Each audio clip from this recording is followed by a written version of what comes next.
Happy Friday, everybody. I hope you have some wonderful plans on this fine Friday in the city of brotherly love, and I hope that you're able to enjoy your day.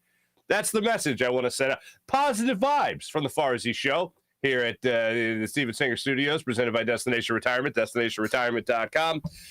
Phillies blow a 7-run lead. Sixers still waiting on more news from Joel Embiid. I know there was a report out there from Woj saying that he was listed as out.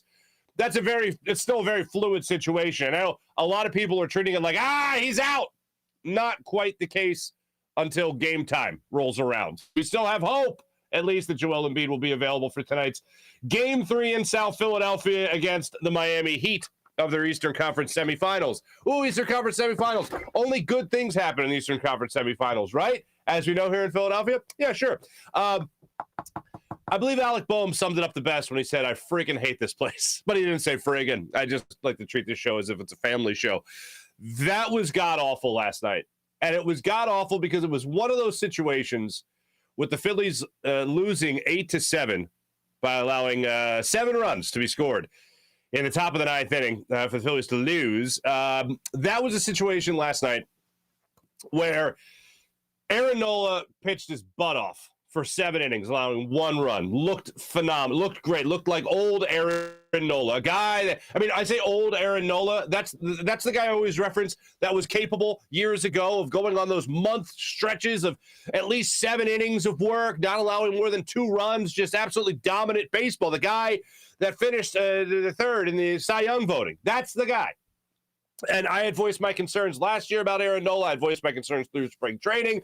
We all have kicked it around. People just saying, well, he was projected to be a middle-of-the-rotation guy, and that's what he is. He's a middle-of-the-rotation guy, not an ace, not the number one guy in a rotation by any means. And last night he pitched like that ace that we have seen him pitch like in years past. The unfortunate part about it is that the rest of the team played like ass in that 9th inning. So let's jump into it here. Here's the fun thing. It was something like 330 games in the last 25 years where if the Mets were trailing by more than 6 runs in the 9th inning, of the last 25 years, they were 0-330. They had not won until last night. As I said yesterday at the end of the show, the Phillies are a giving people. They come out in the 9th inning, and the Phillies are up 7-1. Next thing you know, Camargo can't throw a guy out at first. He slips. And it's like, okay, 7-1. But as you're going into this inning, like I was saying earlier, you're thinking to yourself, Aaron Nola pitched great. The lineup was great. Later, you got x-rays on Nick Castellanos. They came back negative. He got hit in the wrist with a pitch, and he'll be okay. And it was one of those games that you're sitting through, even though the Phillies are blowing out the Mets, and you're thinking, I just want to bask in this for a minute. Like, you're feeling great about it. The Sixers haven't been playing well. It's going to be a while before the Eagles do anything meaningful now that the draft is gone. There's a lot of things that's going on in sports right now that don't make it feel so good. And now you're looking at it and you're going, I'll sit this one out, or I'll wait this one out for the entire game just so I can see the Phillies get that final out. For the fans that might be among the more casual of the fan base. So they're sitting there in the 9th inning just waiting for him to close it out. Camargo slips, allows the runner. I got the list of follies right here. Lindor then comes up, makes it 7-3 with a 2-run home run. Then you have another 2 hits from the Mets. So they get 4 straight hits to start out the 9th inning. Knebel then comes in. Canna comes in. He hits an RBI. Gets the RBI off of Knebel. 7-4. Then you have the RBI from J.D. Davis. Nemo comes up with a 2-run single. Marte ends up taking the lead with that fly ball to center field. That ends up being an RBI double, and it becomes 8-7 in favor of the New York Metropolitans. So for me, that's really where everything started to come off. After the game, and I apologize for the quality of this. I don't know if they were trying to hide Joe Girardi's audio from his post-game press conference. But without further ado, thanks to my old friend Dave Melandra. He put this out there on Twitter. Here's Joe Girardi trying to explain what happened in that 9th inning. Yeah, that's about as hard as I've been through. We played a really good 8 innings, and it was just top of the 9th that beat us. Starts with an infield hit, and then they hit the baseball after that. I don't know what you're supposed to be doing if you're a manager, but this team does not know how to win. Joe Girardi was brought in here to be the guy to connect with this team that Gabe Kapler just couldn't for whatever reason. And this is not a smear campaign of either manager, but here's what I know. Joe Girardi hasn't been the guy to put this team over the top. And that is the most obvious statement you could possibly make about Joe Girardi, but it needs to be made. Because when they went from Caplan to Joe Girardi, oh, this guy won a championship. This guy was with the Yankees. He won as a player.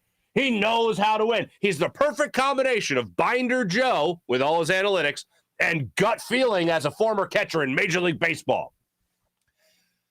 I haven't seen anything. There were some things I remember in his first year where I'm watching Joe Girardi, and there were certain things that he'd do. He'd put a guy in that there was really no reason for him to be in as a pinch hitter, and that guy would get a hit. It was like a gut feeling thing that made all the people that want to throw numbers out the window, like me, it made you feel good. It made you feel like, okay, this guy, he just has good baseball instincts.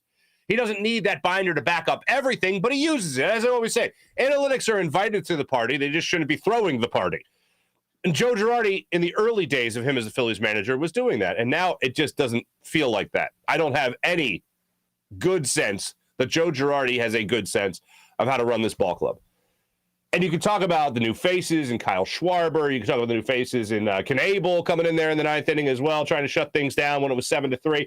Give Joe Girardi credit for even before it was a save situation, going out there and trying to get the save for Knable so we could close out the win, and it just didn't happen. But there's nothing happening from Joe Girardi that makes me think this guy will be the difference that they needed from Gabe Kapler to right now.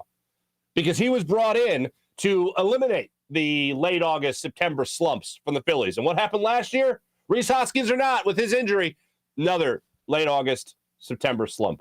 And if it wasn't for Bryce Harper locking up the MVP award through August and through September, we wouldn't even been talking about this team as being in contention for a wild card spot at the end of last year. So I look more at Bryce Harper than I do for Joe Girardi, with that team even flirting with the postseason late in the year.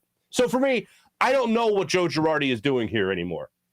I would love to say that if they're firing him, will shake things up, and people are losing their jobs, and now the lineup will start hitting more consistently. Now the pitching will be better, whatever. But it's all about this team coming together, and I think one of the biggest loads of malarkey that could be out there in a baseball team is gelling. This team needs to gel. Baseball is a very individualized team sport. You could obviously make the case it's the most individualized team sport, considering you're up there batting alone, you're up there pitching alone, the ball comes to you, you're fielding it alone. You got to make the play. And there is no amount of gelling that will make this team win that game last night. That was just everything spiraling out of control. Camargo slipped, and he's sitting on the infield. I remember looking at him going, for whatever reason, this doesn't feel good. And I'm like, nah, this is not 7-1. You're just being pessimistic. You're just being a typical Philly fan, whatever. And then the liner off of Knable is kind of what did it for me. That's when you felt like you were in trouble already. There's the line drive. Like even the home run with Francisco Lindor, I was like, okay, you're hitting the reset button. You're going to get Knable now. You're going to bring him in the game. Now you feel okay. And no, it just kept spiraling out of control. The old Murphy's Law, anything that could go wrong will go wrong, and that's what happened last night in the ballgame. I don't know of too many instances where people would fire the basketball head coach in Duck Rivers and be okay with it if it was in the middle of a playoff series like it is right now. But I know of a lot of people that would be very much for firing Joe Girardi right now. And I don't know if that's going to help or hinder this ball club coming together. But here's what I do know. He's in the last year of his contract. I hate the term lame duck, but he's a lame duck manager already. If this team doesn't turn it around, I think he's going to get a couple more weeks to try to figure it out. If your upper management, if your owners are spending over the luxury tax and your, what did they fall to last night? The Phillies go out there last night. Now they're 11-5 on the season, and they lost to the Mets again in that fashion. You'll be lucky to have a couple of more weeks if you're Joe Girardi. Lucky if you're Joe Girardi. I don't know where the Phillies go from this point. I don't know what goes on, but as of right now, it does not feel like a lot of people have a lot of confidence in what the Philadelphia Phillies will be doing for the rest of this season. Let's talk some basketball, ladies and gentlemen. By the way, Adam Caplan's going to be joining the show a little bit later on. Look forward to talking to Adam Caplan about all things Eagles draft. That'll, the positive thing that happened over the last couple of weeks. What a week. This time last week, we were talking about some wonderful things. We were talking about some beautiful things. One of the best days in Philadelphia sports history. By the way, just for the people, I apologize. I am sick as hell. I don't know what my problem is, but I am sick as hell. My apologies. Sorry about that. But here's what I got. Sixers tip off tonight against the Miami Heat.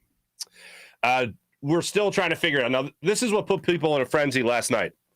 This is a tweet from Adrian Wojnarowski that people started discussing, and it's about whether or not Joel Embiid's going to play in Game 3. He's currently listed as out. Now, notice the word currently in that tweet from Woj.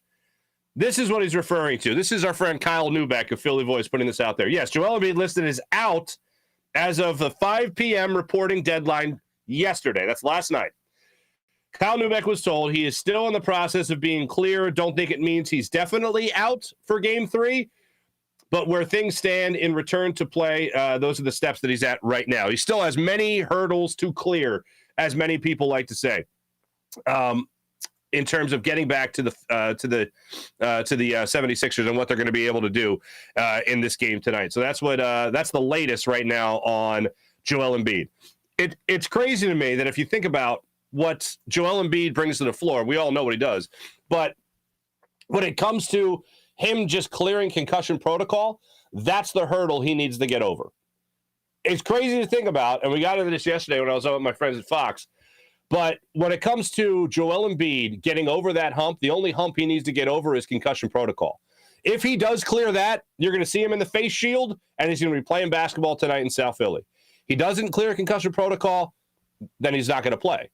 The only thing holding him back, not the broken face, not the torn ligaments in his thumb, the concussion. Concussion protocol is what's going to be holding him out. And you could say that all those things are equal in some way or another, but the concussion is just not what people mess with anymore in sports, which is a good thing. And I'm reading the comments, to go back to Woj's tweet, I'm reading the comments, from the national audience about what Joel Embiid brings to the table and all stuff. And the national audience, what they're talking about, Embiid's soft, he's injured again. I'm like, soft, torn ligaments in his thumb, broken face, and he's considering playing. And the only thing holding him out is the concussion. Yeah, soft ain't the right word there, Haas. Ain't the right word. Let's get into some football conversation with Adam Caplan coming up in just a second. But right now, let me tell you about my man Mike Seibert at Destination Retirement, destinationretirement.com. Mike Seibert is a retirement income professional at Destination Retirement LLC and a partner of 1847 Financial. He's an advisor for Eagles and Sixers fans only. Maybe next year there, Flyers. Oh, maybe next year Phillies as well. The answer is to have income streams in retirement, and that's exactly what Mike Seibert can do for you. It only makes sense then to understand how retirement income streams work so you can direct savings in ways that give you the highest income when you retire. Think of it like climbing a mountain. Is the objective to get to the top, or is the objective to get to the top and then safely back down the mountain? Going up the mountain is your accumulation phase. Going down the mountain is your distribution phase. These are the two phases of your financial life, and each should be addressed separately. This month, let's talk about college planning. We all know that college is expensive, and have you ever thought about how it can affect your retirement? Let Mike show you an efficient way to help you pay for your kids' college education and still retire on your own terms. Your first step is to avoid starting your growth cycle over by depleting accounts like 529s for big expenses like college. You don't want to lose your position on your growth cycle and have to start over because you can't get that time back. Instead, set yourself up with the ability to use vehicles that you could take money out of without starting your growth cycle over again. Find out how your annual retirement savings can help your college savings and how your college savings can help your retirement savings. Michael, set up your own portal and retirement analyzer, then use the software to navigate through the different phases of your financial life. For questions or answers that you need, see Mike Seibert, my man Mike Seibert. Give him a call at 484-275-6035 or go to GoBirds at 1847financial.com. You just email him at GoBirds at 1847financial.com. Mike Seibert will help you out. All you got to do is visit his website at destinationretirement.com. And as always, go Birds and play the song. How about Steven Singer of Steven Singer Jewelers, the other corner of 8th and Walnut, right on Jewelers Row, right in Philadelphia. Do what I do for all your big jewelry purchases. go over and see my friend Steven Singer of Steven Singer Jewelers. One place, one price, the perfect price every single day. That's IHateStevenSinger.com. IHateStevenSinger.com. Without further ado, let's jump into the Rothman Orthopedics guest line. Talk to our good friend Adam Caplan about all things Eagles and Eagles draft. Oh, and some Sixers conversation as well.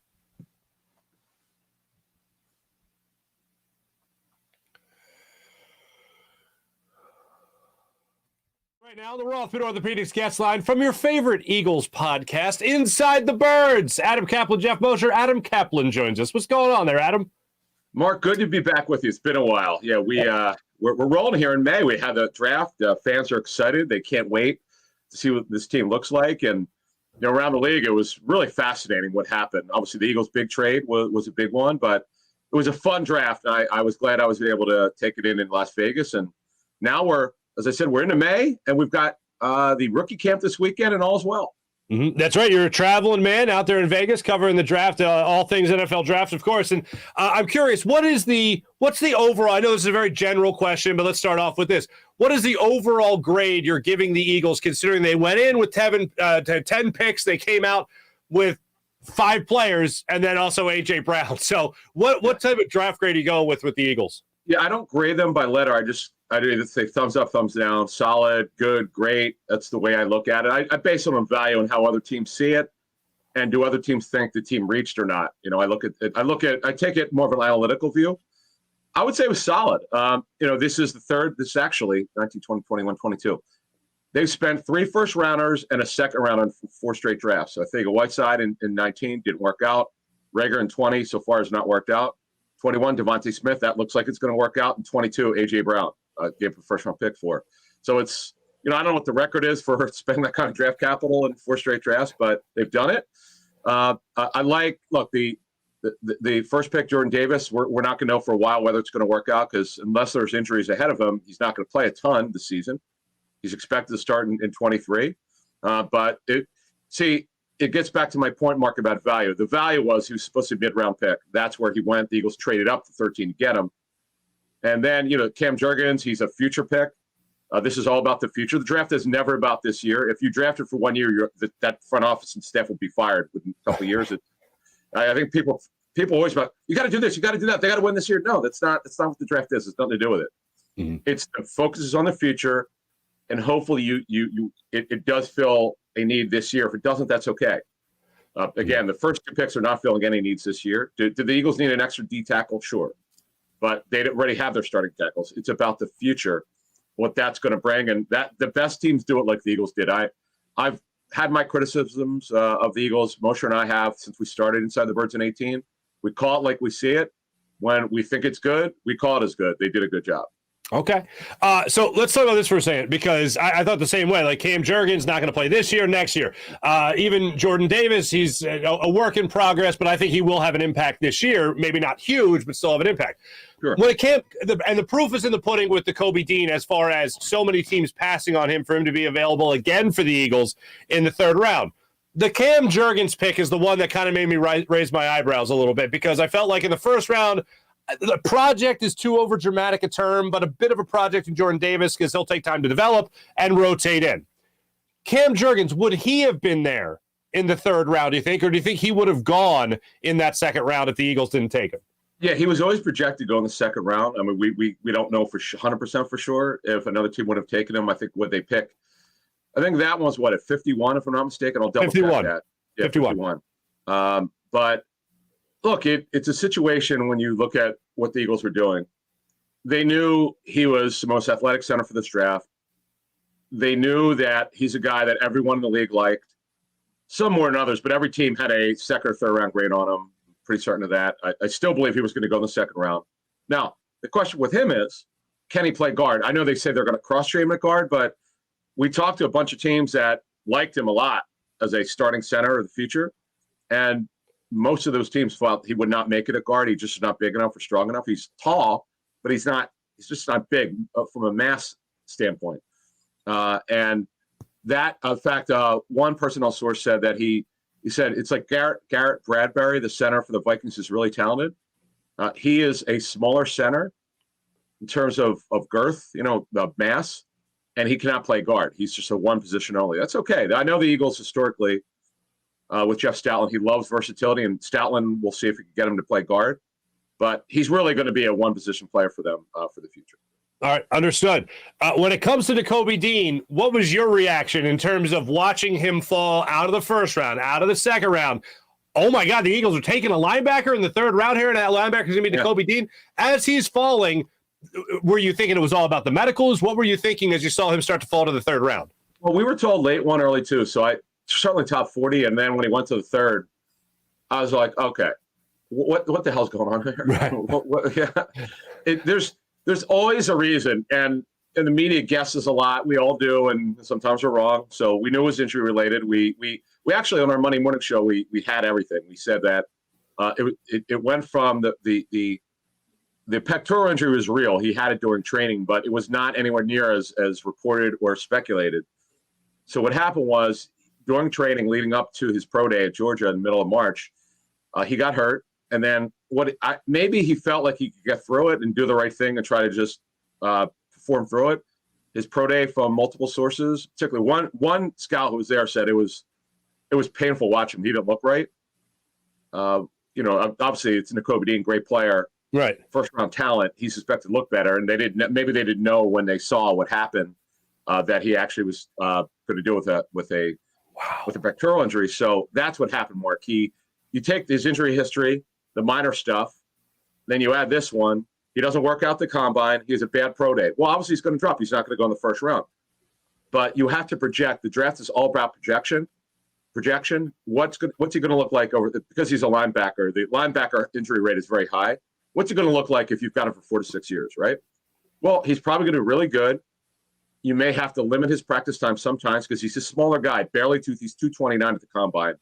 His playing weight maybe he gets up to 235, but you just have to understand what he is. What he is a really super smart, intellectual, off the field, super smart, high character, alpha leader. That's what he is, and a terrific football player.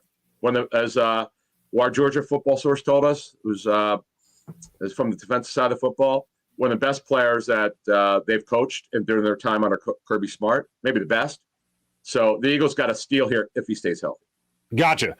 Speaking of projection, Jonathan Gannon has got himself some tools for the tool shed here, and that adds to a defensive line that already has Fletcher Cox, Javon Hargrave. People know the roster.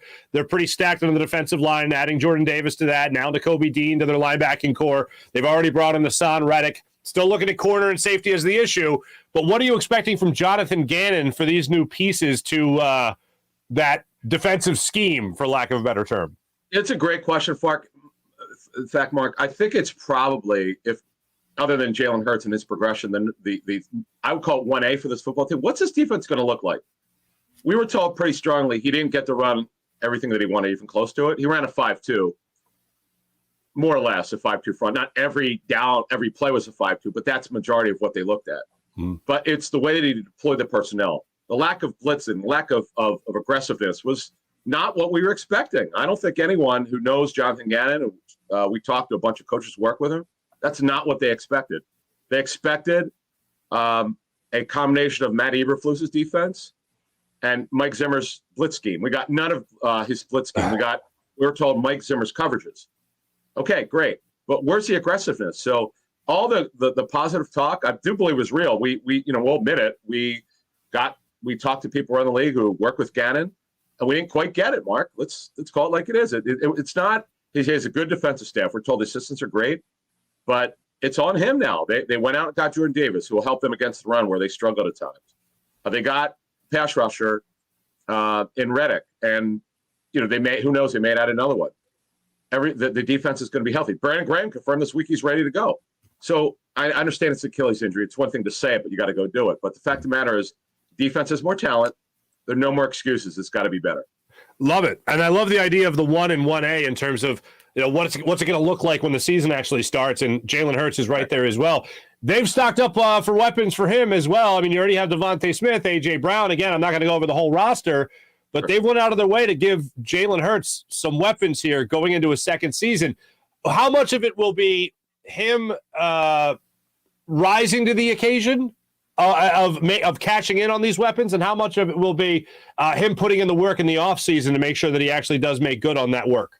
Yeah, look, you don't worry about his work ethic and character. That's all good. It's mechanically he had some issues. The reason why he got third and fourth round grades from teams like the Eagles, who took him in the second, is simply because the Eagles liked him as a backup, but teams saw him as a third or fourth round pick. Why? Mechanically, he wasn't great. Not a real tall guy at 6'1". Doesn't have a great arm. Decent enough arm strength. He can make most throws. Mm-hmm. But you worried about the inaccuracy. Now, there's some reasons that there's some good at building excuses, not playing in the same offense, either transferring, going back to high school and grade school, not being able to play in the same offense for very much in his career. That's fair. It's a good excuse, but we're in the National Football League. It will not fly anyway, Mark, this season. If he doesn't play well, he won't. There's zero chance he'll be the starter in 23 unless he plays well, because you set it up well. Mm-hmm. They've done what they can for him. He's got the NFL's best offensive line. You saw how great the running game was when they took the ball out of his hands because he wasn't throwing the ball well to start the season. There are no more excuses. He's got to play well. He will not be the starter in 23. I could not agree more. I'm rooting like hell for the guy, and I'm just hoping this is the year that he cashes out. When it comes to cornerback and safety, to flip back from the defense to the defense, is the answer on this roster right now, or is this somebody they're going to have to go out and get somebody? In terms of the secondary? In terms of the secondary, cornerback, safety, what are they going to do to try to solve that problem, if it is a problem at all? Yeah, well, we reported about Marcus Williams' contract offer. He was offered somewhere in the neighborhood of $14 million a year, and he went to the Ravens. They had a, I would call, passing interest in the Honey Badger, who signed with the Saints. They were not going to pay him anywhere close to what he was looking for. They were looking for a 1-year solution until they could figure out who the young safety would be. Right. So they really they'll be able to line up right now at safety. Marcus Epps, who they like. If the season started today, would be with Anthony Harris, but we'll see. I would expect him to add a safety. I can't tell you when that's going to be. Again, there are no games until September. I know it's hard for Moshe and I to accept that, and fans to accept that, but I get it. We've been told this repeatedly. The roster will still look a little different when they get to September. What that looks like and how they get it, I couldn't tell you. They don't know, so we don't know, but they know that they have to do something. But the big one where they're going to do something is at cornerback. They know this. Again, they made the trade in 17 for Ronald Darby in August of 17, which turned out to be a pretty good move. I'm not saying that's the wait till that long.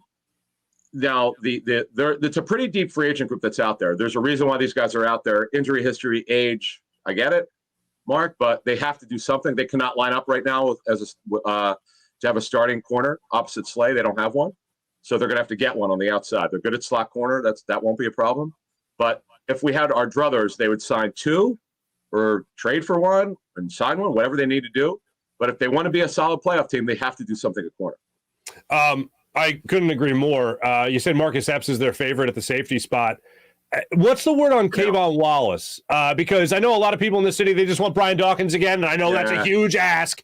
But if you've met Brian Dawkins like Kayvon Wallace knows him well, then it only makes people want you to be that great even more. So, what's the word on him? Does he have a chance to get in that starting safety spot? What do you think? Yeah, he's more of a box safety, not a great coverage safety. In today's NFL, you got to be able to do both. And he's just he hasn't really contributed much. He had a couple of minor injuries, but he has not been what they thought so far. There's 2 years left on his deal, and he'll have a chance to he'll have a chance right now to be their third safety. Can't say that'll happen in training camp. It depends if they add a safety. There's always a scenario where they don't add a safety, that they want to go with these younger guys to compete behind Epps. That's their prerogative. But if you want to be a solid playoff team, you're going to go add a safety who's like Tashawn Gibson would be a really good safety. He's an older guy who's really smart, who's got 1 or 2 years left in him. We saw this. We've seen this with safeties over the years with the Eagles. You could go back. I'm so old. I remember Tim Houck. Mark, I don't know if you remember Tim Houck. I remember Tim Houck. Sure, yeah. And he's guy that he got from Green Bay, who became a coach on Doug Peterson's Super Bowl winning staff. Yeah. By the way, he was supposed to join Doug Peterson, I'm told, but it wound up not happening for a couple of reasons. But fact of the matter is, the guys are out there and they can do something. Yeah. Because in the end, Mark, it's always about trying to be the best team you can be, and not. It's one thing to want to look at younger players, but you have to also understand what they are.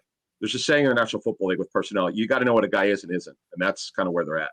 Yeah, if you talk about the safety position, I mean, the guy I really first remember watching with regularity was Mike Zordich.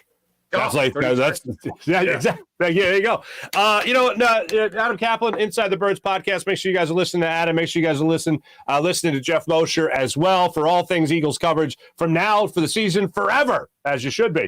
Adam, now that work's out of the way, what are we going to do with the Sixers? What's happening there? At the time we tape this, we don't know about Joel Embiid Game 3 or not, but when it comes to concussion protocol, the broken face, everything, what are we going to do with James Harden? What are we going to do with Doc Rivers? What's going on there? Yeah, I've been a quasi Doc Rivers apologist. However, I don't. He needs to understand.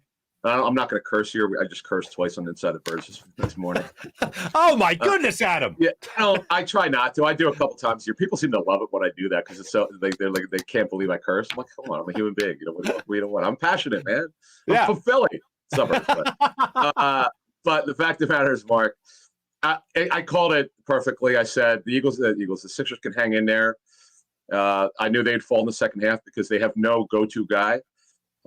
Embiid, Harden's not the same player he once was. I think we all know that. He worked great off of Embiid because Embiid draws so much attention. Harden will not be doubled when he drives as much. Certainly won't be doubled on the perimeter. And then you got guys like Niang, who's a good bench player.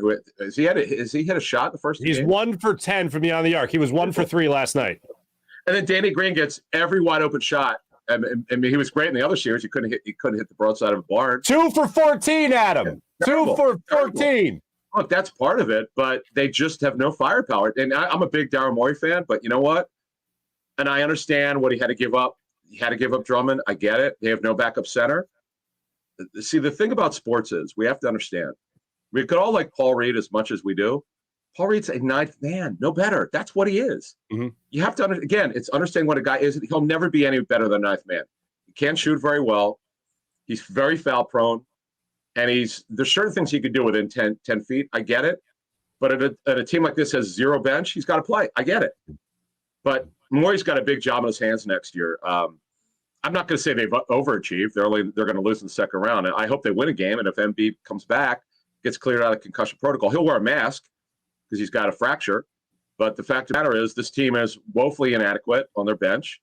It's hard for them to compete at a high level. Miami's way better than them. I know people brought up Miami went for a funk, Mark, if you remember, late in the season where they could have lost to a college team. They got blown out here when Embiid and Harden didn't play. They just had a bad 2-week stretch where you're like, what is wrong with this team? And then they turn it on. Now they're playing almost perfect basketball. And by the way, it was a big thing as they're moving Duncan Robinson out of the rotation and Hero coming off the bench and moving Max Strus as a starting two guard. You wouldn't think that would work. It's been unbelievable. Great job by Spoelstra and his staff and to cover, to finish us off. The Sixers are getting what they deserve. There's no reason for them to think they could win a game in Miami without Embiid. I know they're trying hard. I give them credit, but they're undermanned. They have a terrible bench. The worst, I think. I watch more NBA than most people. If they don't have the NBA's worst bench, they certainly have one of the worst. And Korkmaz, I know he had a couple shots in the last game, but his regression, Shake Milton's regression, it's absolutely killed this team. If they're not the worst, they're playing as the worst right now. That's the way I'll put it. Adam Caplan, always great catching up with you. I'm sure we'll talk to you down throughout the offseason, all things Eagles, and then also get your piping hot takes, and maybe we'll both curse on this show one time. Yeah, just for fun. Right. With bros. Let's get bros. Let's get bros. And we'll just start dropping horrible language. I love his faces. I love the facial expression. He is a master of the facial expressions. Adam Caplan, Inside the Birds podcast. Always great catching up with. Thanks so much for being on the show again. And I know we'll talk to you down the line. And best of luck, obviously. And make sure you guys are all downloading and listening to Inside the Birds podcast with Adam Caplan and Jeff Mosher. Adam, thanks so much, brother. Appreciate it. Thank you. The great Adam Caplan joining us on the Rothman Orthopedics guest line. My thanks to the great Adam Caplan for coming on. Let's talk about all things Eagles. I am really excited to see the Eagles released yesterday a video of A.J. Brown running his first routes as a Philadelphia Eagle. And it did get me giddy. It got me very giddy for football season. I love the way that Caplan described it in terms of 1A, in terms of the biggest questions and the most important things for next season. 1 and 1A. Jalen Hurts improvement. Will he be better with the better weapons around him? Will he himself increase his accuracy? And Adam Caplan and I couldn't be on we didn't talk before, but we are very much on the same page where you can take the argument of Jalen Hurts' arm strength and throw that out the window. He's okay. He's fine. He's not great, phenomenal, amazing. He's not Aaron Rodgers when it comes to arm strength, right? He's not Russell Wilson in arm strength, but it's okay.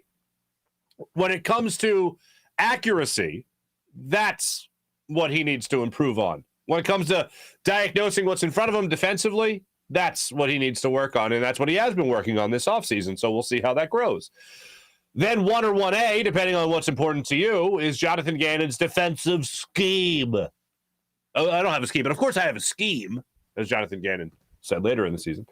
But with Hassan Reddick, with Jordan Davis, with Nakobe Dean, there's going to be some kind of scheme. So those are the two biggest things. How will Jonathan Gannon use his new pieces, and how will Jalen Hurts execute and improve his accuracy with his new weapons? That'll be the biggest questions going into next season that we will have. Also, Adam Caplan, huge Sixers fan, big basketball guy. We talked a little bit there at the end about James Harden. Since that interview came out, we found out that as of right now, Joel Embiid is listed as out. That could change later today if he clears concussion protocol today and is able to step back on the court. The other thing that came out was, according to reports, multiple reports, James Harden is expected to opt in to his player option for next year at, I believe it's $47.5 million. Wow. Okay. That's fun. All right. $47.5 million. Now, here's the caveat. If James Harden realizes he's not that MVP player anymore, and he certainly won't be the last professional athlete to be paid so much for previous accomplishment, that's just kind of how it works. The silver lining is that he takes this next year and gets paid $47.5 million. God, oh my Lord. And then after that, negotiates a deal that would be for far less than that. Just to keep him in Philadelphia, just to keep him playing with Joel Embiid and possibly team him up with a guy like Bradley Beal. That's a possibility that's out there. I don't know if that's likely now that he would have this deal, opting into the final year of his deal, which, by the way, he said he would in his press conference. Yeah, I'll opt into it. He hadn't yet, but it seems like there's a wink and a nod handshake deal between him and Daryl Morey that, all right, you opt in, you get paid one last time with a big contract, and then we'll give you a couple of more years at a lower end. I hope that's the way it is at worst. I don't think he's going to get another contract after that. So that's going to be $47.5 million per year. And I think he realizes that. But if that's going to be the case, if we are going to see James Harden in Philadelphia for at least 2 or 3 more years, maybe even 4 more years, then I would love for him to do what we were talking about yesterday, which is revert to that Chris Paul style of play. And I said yesterday that somebody was responded to a tweet I had about on Twitter. And they said, oh, he gave you a Chris Paul stat line. I'm not looking at a box score. I'm looking at the game. And those two players right now, I don't feel are comparable. Their stat line might be comparable, and okay, that's fine. That's a bottom line thing. Great. But in terms of the style of play, that's what I want to see different. I don't want to see James Harden forcing shots. I don't want to see James Harden on 4 straight possessions like he had in the fourth quarter between the 10 and 7-minute mark of the fourth quarter against the Heat in Game 2. I don't need to see him forcing plays. I don't need to see him ignore a teammate that has the best possible matchup for your team in Maxey on Bam Adebayo. I can't have you pass up those opportunities. I don't think Chris Paul is passing up those opportunities. Chris Paul is a make the play first, shoot second kind of guy. I think if James Harden would still has great court vision, other than that one example, still has great court vision. If he's able to fall more into that facilitator role, 3-point shooter type of role, not forcing the issue, like Chris Paul doesn't force the issue, then I'm happy to have him for a number of more years at the right price. The $47.5 million for next year is no big surprise. Really what I'm concerned about is what the Sixers do with that money after the fact. Now, it's still possible that with the $47.5 that he's going to be due this upcoming next season, it's still possible this offseason you unload Tobias Harris and you might bring on another huge contract in Bradley Beal. That's possible. That could happen. You have to make a trade in that regard. So for me, I'm just sitting back and I'm waiting to see how that all plays out as far as the contract in a year from now. My guess would be he cashes out at the $47 million, and then you renegotiate the deal after that for significantly less. How significant? I would say probably between 25 to 30 million, which I know a lot of people are, oh my God, it's still terrible. No, you're right. That's still terrible. But it's not as bad as 47 or 50 million for a 4-year deal, you know?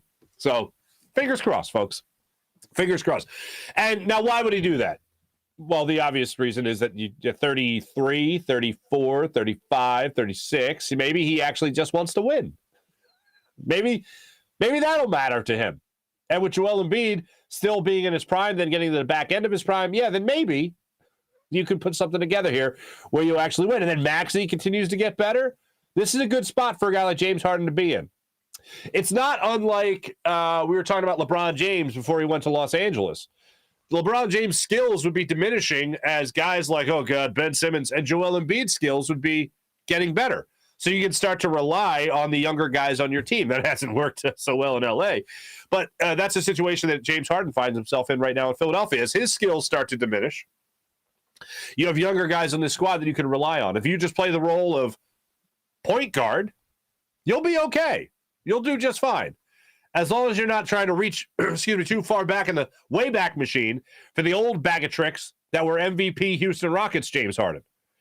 And I know for the people that are talking about the hamstring injury, this isn't something that just happened. He's dealt with this for over a year. I don't see that getting better as he gets older. So the less he relies on his speed and quickness and strength, the faster I think he's going to get better. And also be much more of an asset on the court than what we have seen so far with the Philadelphia 76ers. So we'll see how that plays out. Concussions protocol for Embiid, contract for James Harden, and then hopefully we have at least a win tonight in South Philadelphia. At least a win tonight. Let me tell you about the people that bring us the great Rothman Orthopedics guest line. That's Rothman Orthopedics. Maybe your knee gave out. Maybe you tweaked your back. Maybe you popped your shoulder. Oh, now you can no longer do what you used to do. Well, you want to get back to being you? See my friends at Rothman Orthopedics. Because the Rothman approach to orthopedics is here to get you back to being you. Back to running, walking, working, playing. Back to living your life the way you want. With same-day appointments available, you can start today at RothmanOrtho.com. That's RothmanOrtho.com. Rothman Orthopedics, the official orthopedic partner of your Eagles, Sixers, and Phillies.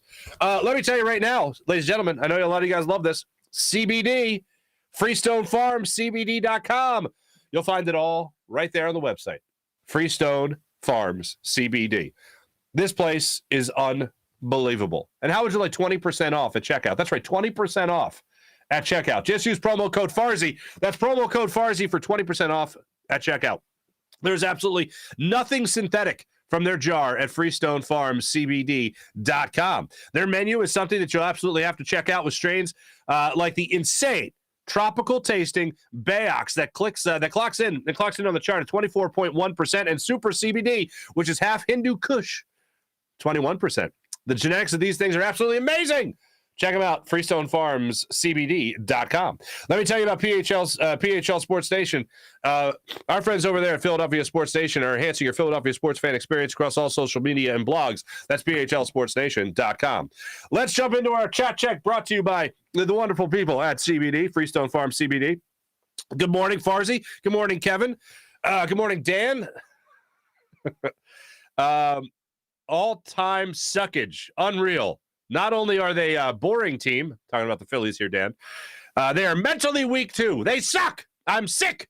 Found out after I went to bed thinking this game is in the bag. Oh, and good morning. They do suck. Dan, you remind me of one of the guys from Major League. Oh, no, we suck again. Smoke him if you got him. Mally, what's going on? Dan, in the ninth, dude, laugh out loud. What a joke. It's T-Bro. T-Bro, what's up, man? The only thing I got out of last night was that I'm going to get the PB&J burger tomorrow at the game. There you go. Enjoy yourself. Hopefully they bring you a win. Good morning, Sean and Dan. That thing, they look amazing. Fuji, what's going on? Happy Friday to you. 8 innings, flipping disgrace. No damn excuses. Fuji, you're absolutely right. Sean, how can the Phillies management not fire Joe unless they miraculously improve? See, this is one of those losses that's so bad. It's like, do they see how they bounce back from this? I don't think Joe Girardi has more than a couple of weeks left at most as the Phillies manager. Yes, this loss last night could have been the straw that broke the camel's back. But when you're spending the money you're spending right now, I think the Phillies right now are just going to look at it and say, you got a couple of weeks, Joe. Turn this around as soon as humanly possible, and we'll go from there. Mally, it's crazy how the most exciting thing to happen in Philly sports is Howie's draft, a Howie Roseman draft, facepalm. Tyvita, what's up, Tyvita? Ooh, Tyvita says Joel Embiid's not playing. He wouldn't be surprised if he's out Sunday as well. Yeah, take care of that. I'd be fitting. It would be fitting, Tyvita, to just not have him play. Good morning, James Whalen. Good morning. Welcome to the show. It's going to be a brutal summer for sports. James, it certainly feels like that. I've never looked forward to a training camp more. You're probably gonna have a new Phillies manager at some point through the season, even if it's an interim guy. You're gonna have a new Flyers head coach. You're gonna have a new Sixers head coach. Nick Sirianni's our savior. Boy. Sealski is a whole different kind of animal. Mike Sealski is the devil. Mally, what's going on? Real time. Good morning. April. Good morning, April. Dan Schwartz, it's better than Adam. You guys could just completely run the league. Silver. Real time says, it's Adam. Hey, folks. Caplan. Dan says, it's better than Adam. You guys can run the leagues, completely run the league. Silver. I get what you're doing there. Dan Schwartz again. Good morning to April. That's nice. Yeah, you're right. That's right, Mally. A Mike Zordich reference. You're welcome. Mally, Mark, send me a free sample of some of that CBD. I'm telling you right now, FreestoneFarmCBD.com. FreestoneFarmCBD.com. Promo code Farzy, 20% off. Dog Days of Summer, here he comes, says Kevin. Mally sent some. Howard, what's up, Howard? How you doing? Alex, what's going on?